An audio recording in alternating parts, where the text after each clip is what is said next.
Saludos cordiales, somos del curso B3 del primer nivel de la carrera Pedagogía en Idiomas Españoles y Extranjeros. Soy el experto Manuel Atauche. Soy la experta Grace Aguirre. Soy la experta Milena Cáceres. Soy el experto Antonio Enciba. Soy la experta Amanita.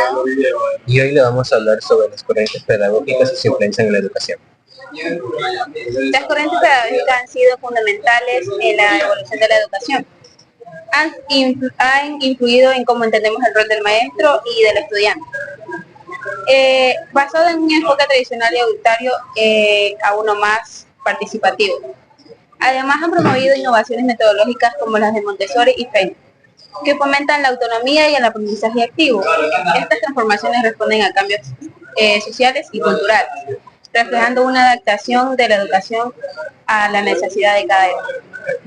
Como lo dijo mi compañera, a través del siglo XVII y XIX, la educación se basaba más bien en lo que es lo tradicional, como lo memorizado, y donde el profesor ejercía más autoridad sobre los estudiantes.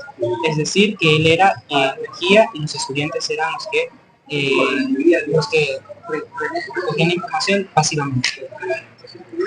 De manera de retroalimentar lo previamente dicho, esto lo conocemos como la metodología de la corriente pedagógica contemporánea, pues esta se basa en lo que es la tradicional, en la metodología tradicional, de como previamente mi compañero lo había dicho, se basa y se funda en cómo los profesores tenían el liderazgo y la autoridad dentro de todos sus alumnos, puesto el alumno solo seguía las reglas que el instructor en este caso le decía, que tenían un régimen de una conducta súper estricta, de manera recta, donde el alumno tenía que seguir los pasos que el profesor le diga.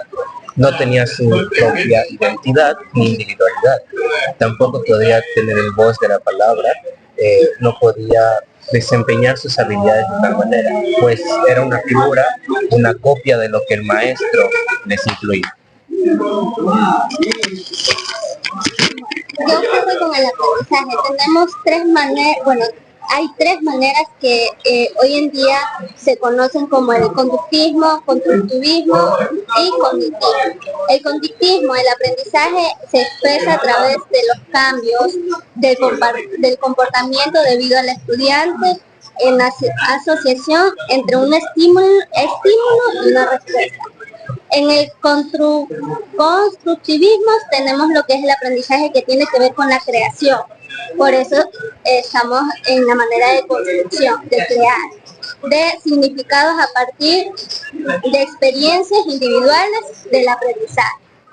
Cognitivismo, el aprendizaje tiene que ver con el procesamiento de la información que recibe el cerebro del aprendiz. O sea que una vez que haya pasado por los dos primeros procesos, ya esto se queda grabado inmediatamente en nuestro cerebro.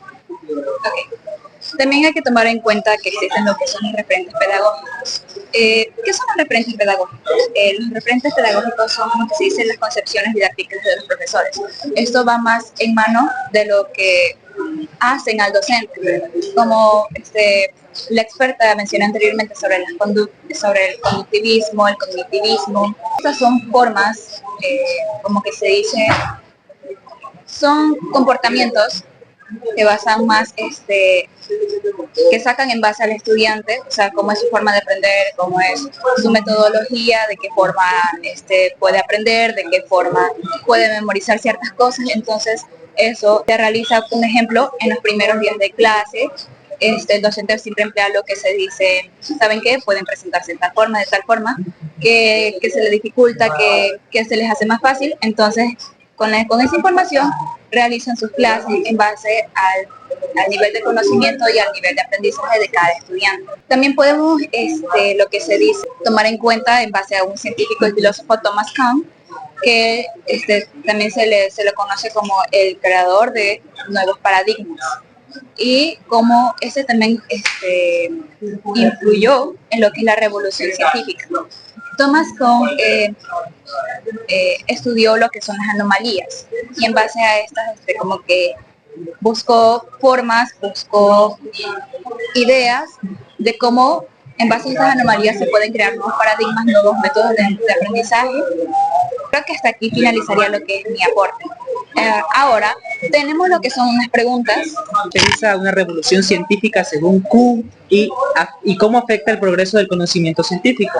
Bueno, para empezar, a través de los años, a través de la historia, hemos podido ver que hemos pasado desde esa educación que era forzada y repetitiva y que era muy memorizada, a poco entrar a una educación en la cual nos permitíamos librarnos un poquito más a la investigación, a la lectura, a las cosas que podíamos buscar, informarnos y así empezar a desarrollar un conocimiento cognitivo acerca de las diferentes cosas que nos rodean de la vida para poder enseñarlas de esa misma forma. De ese mismo modelo es como ha afectado el conocimiento científico, porque vemos que los avances de las últimas épocas ha sido a través de eso, que el hombre en general se ha visto más influenciado a investigar más, a buscar más información de las cosas que le interesan para poder llegar a ciertas conclusiones y definir cosas que antes no eran permitidas. Muchas gracias. ¿Cómo define Thomas Kuhn el concepto de paradigma y su importancia en la ciencia? Bueno, él lo definía como un conjunto de teorías y métodos y suposiciones que guiaba en una investigación.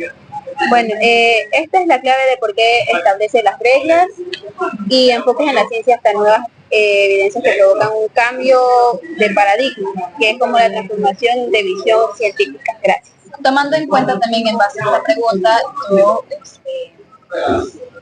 Thomas Kuhn sacó un libro llamado, bueno, no recuerdo su nombre, pero en este libro la información que se encuentra es acerca sobre los paradigmas, sobre las anomalías, sobre la investigación de esta incógnita que él tenía, y también fue, como que se dice, no solamente fue en base a su conocimiento, sino también con la ayuda de otros filósofos y científicos.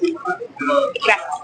¿En qué aspecto las corrientes pedagógicas buscan reformar e innovar los métodos educativos y tradicionales? Para responder a esta pregunta tenemos que indagar y profundizar más bien en lo que son las corrientes pedagógicas del conectivismo y el constructivismo, pues estas están relacionadas de tal manera en que buscan de que el alumno sea el protagonista de su propio conocimiento, creando en sí sus propias bases, previamente como la experta lo había dicho, en base a las experiencias que distintas personas les aportan en sí y creando sus propias experiencias.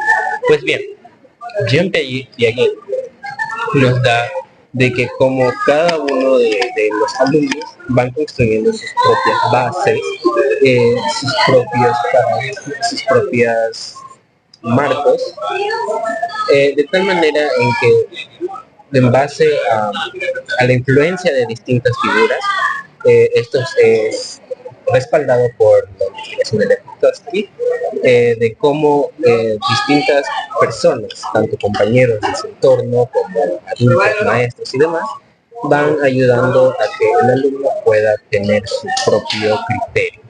De esta manera, el maestro tampoco es que pierda la figura la figura de líder ante ellos, sino más bien es un guía para que cada uno de nosotros, cada uno de los alumnos, puedan tener su propio camino en la educación. Pues bien, estas nuevas corrientes pedagógicas, pues es muy distintivas a la corriente tradicional que estamos acostumbrados.